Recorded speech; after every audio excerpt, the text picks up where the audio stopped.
네, 이번 시간에 소득 처분에 대한 내용 살펴보도록 하겠습니다.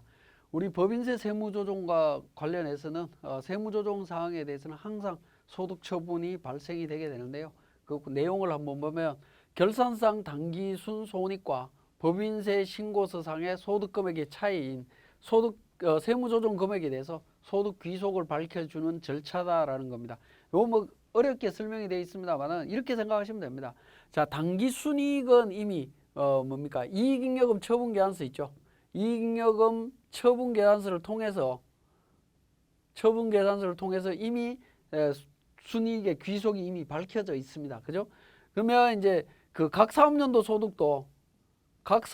소득도 이걸 밝혀야 될 텐데, 이익잉여금 처분계산서를 통해서 밝혀야 될 텐데, 그 이미 당기순이익은 밝혀져 있기 때문에 그 차이 금액만, 그죠?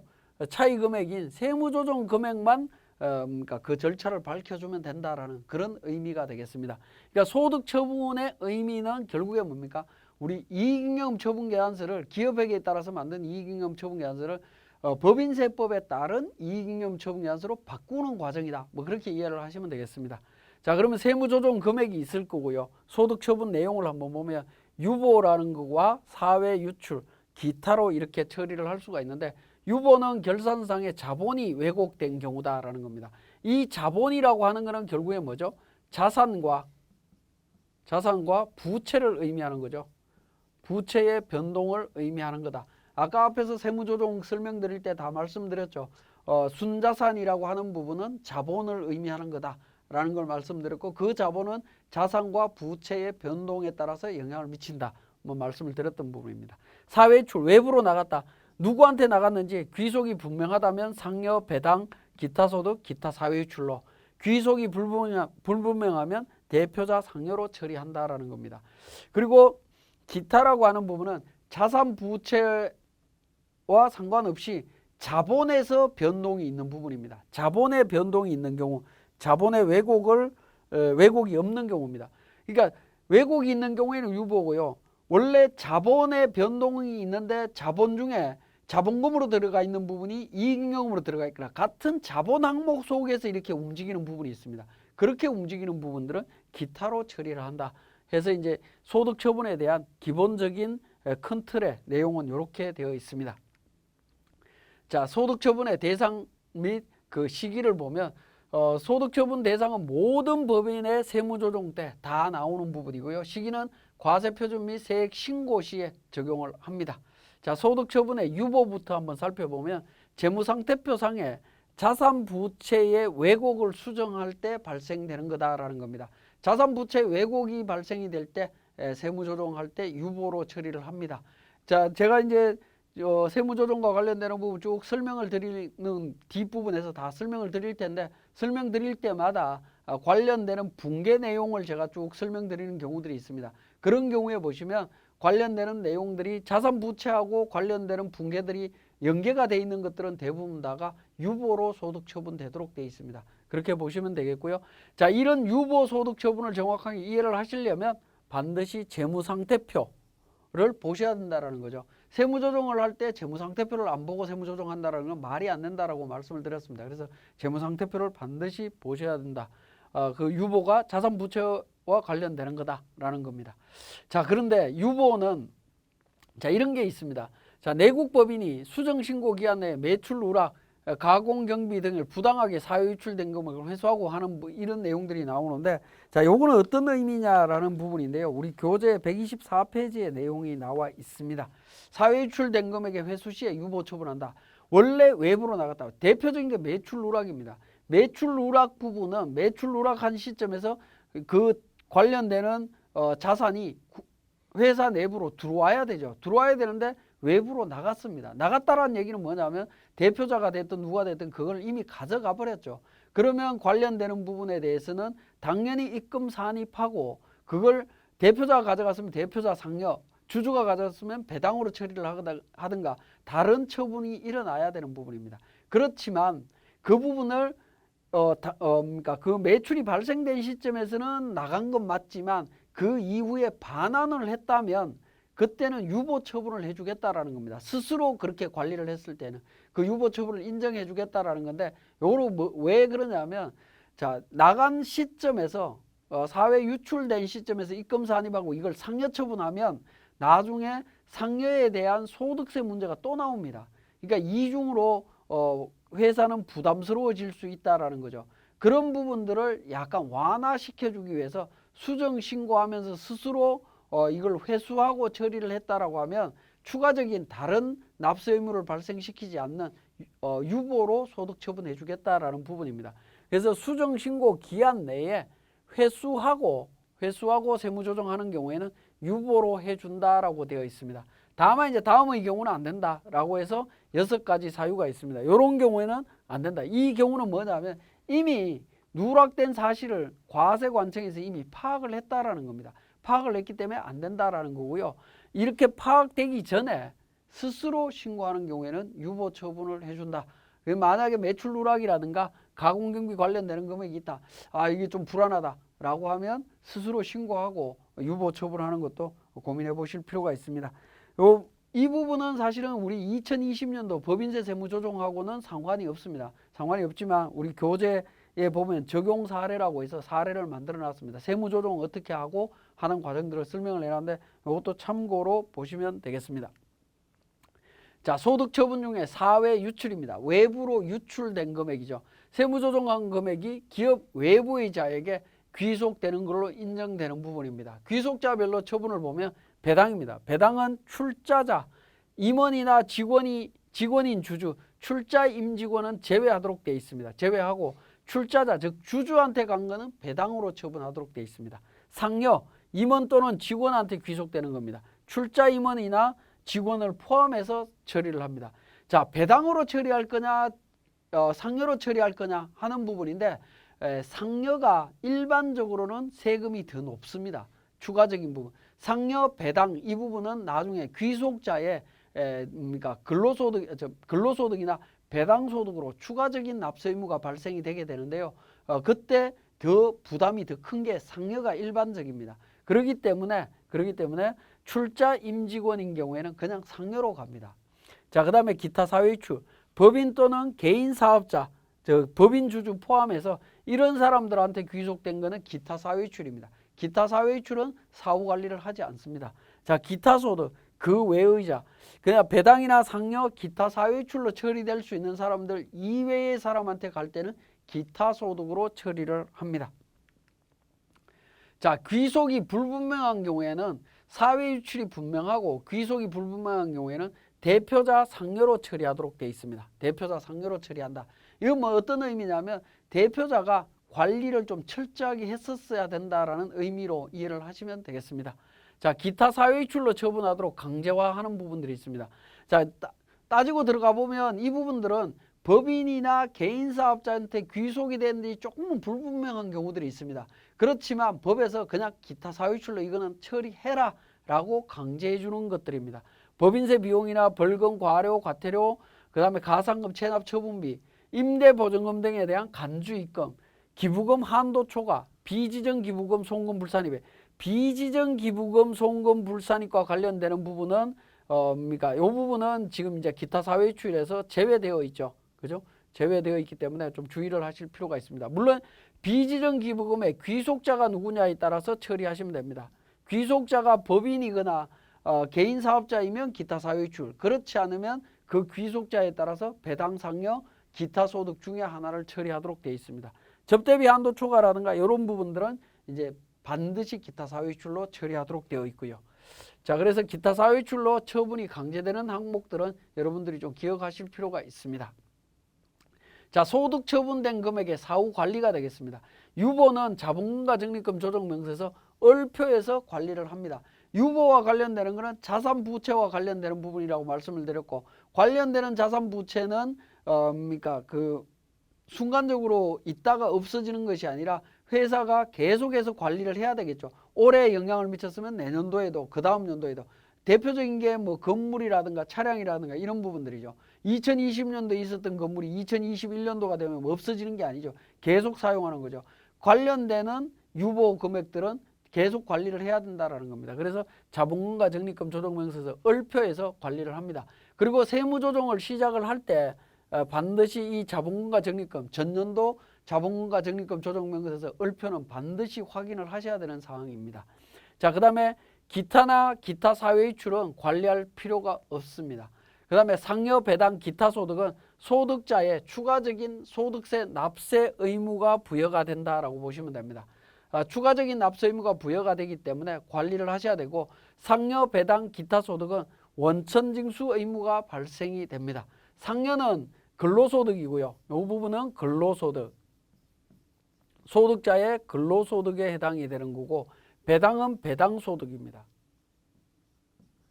배당소득으로 분류가 돼서 과세가 되고요. 기타소득은 말 그대로 기타소득입니다. 소득자의 기타소득으로 그러니까 과세가 일어납니다. 그러니까 근로소득, 배당소득, 기타소득이 추가적으로 지급이 되는 거기 때문에 원천징수 의무가 발생이 된다라고 보시면 되겠습니다.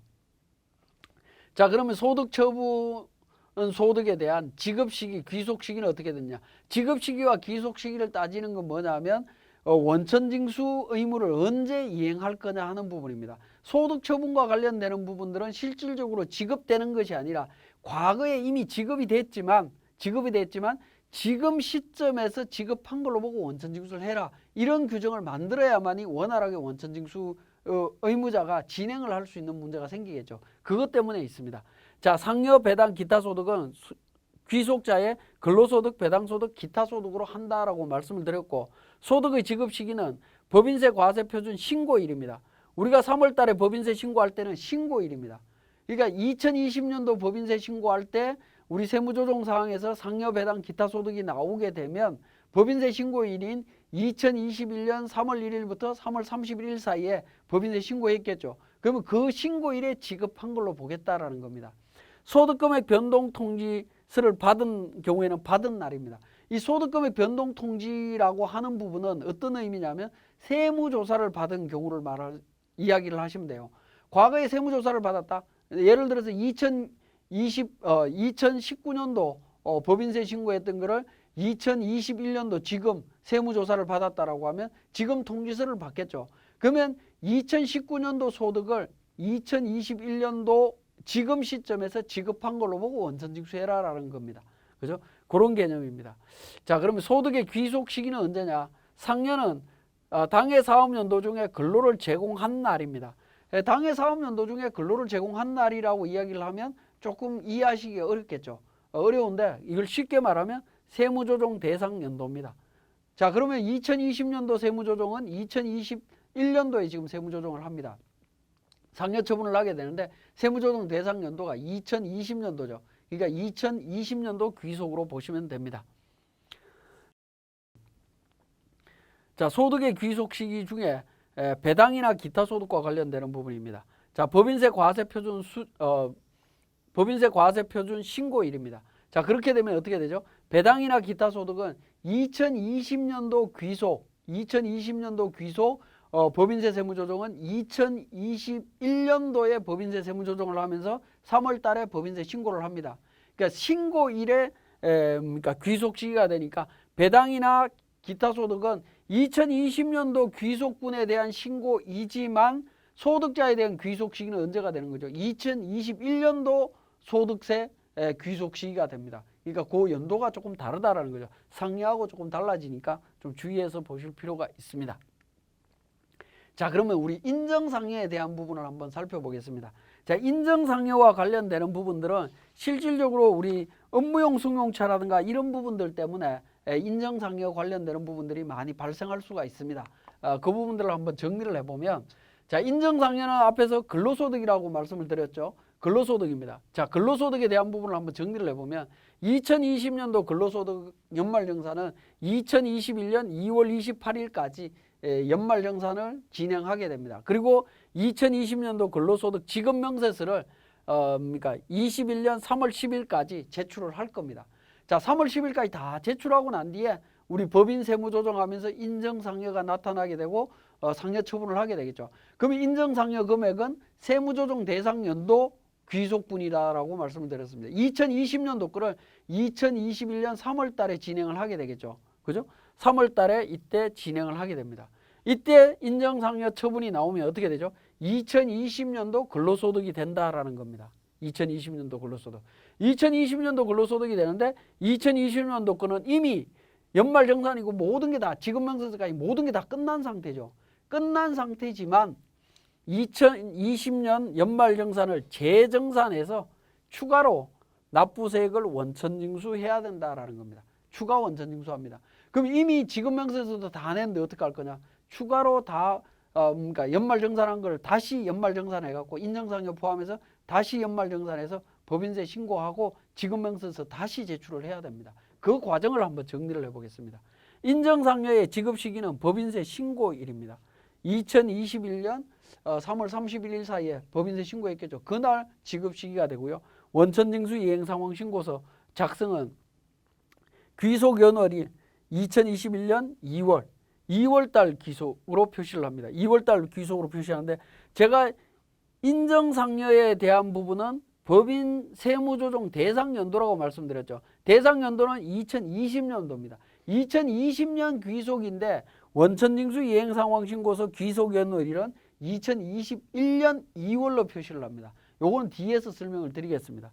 그리고 지급은 2021년 3월 달이 되겠죠. 그럼 원천징수는 언제까지 신고해야 되죠?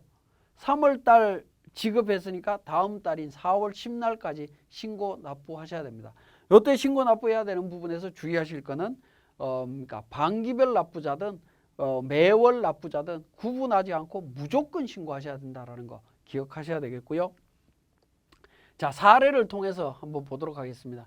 자, 2021년 3월 달 급여 3월 31일 날 지급했고 20명에 8천만 원에 간이세액 95만 원입니다. 자, 20년 세무조정 때 20년도 세무조정 21년 3월 달에 하면서 인정상여가 발생했습니다. 대표자 한 명에 대해서 1억 원이 발생했고 추가 소득세 연말정산 1억 원 추가해갖고 연말정산 다시 해보니까 3천만 원 나왔다라는 겁니다. 이 3천만 원 나왔다라고 하면 신고 어떻게 할 거냐 하는 부분인데 우리 정기신고는 매월 이제 간이세액에 의해서 신고하는 부분이죠. 귀속. 이 부분은 뭐 크게 어려움 없이 원천징수 이행상황신고서 작성하실 수 있습니다. 자, 소득처분과 관련되는 부분은 원천징수 이행상황신고서에 매월 체크하시고요. 그 다음에 연말 소득처분에 체크를 합니다.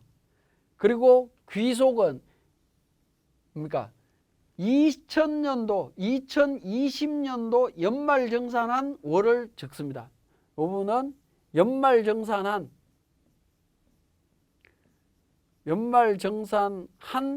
월. 자, 2000년도 분을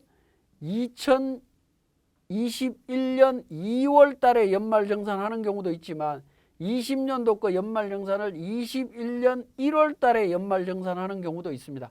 보통은 2월 달에 연말정산하지만 1월 달에 하는 경우도 있다라는 거죠. 1월 달에 하는 경우에는 1월로 표시를 하고요. 2월 달에 하는 경우는 2월로 귀속연월을 표시하시면 됩니다.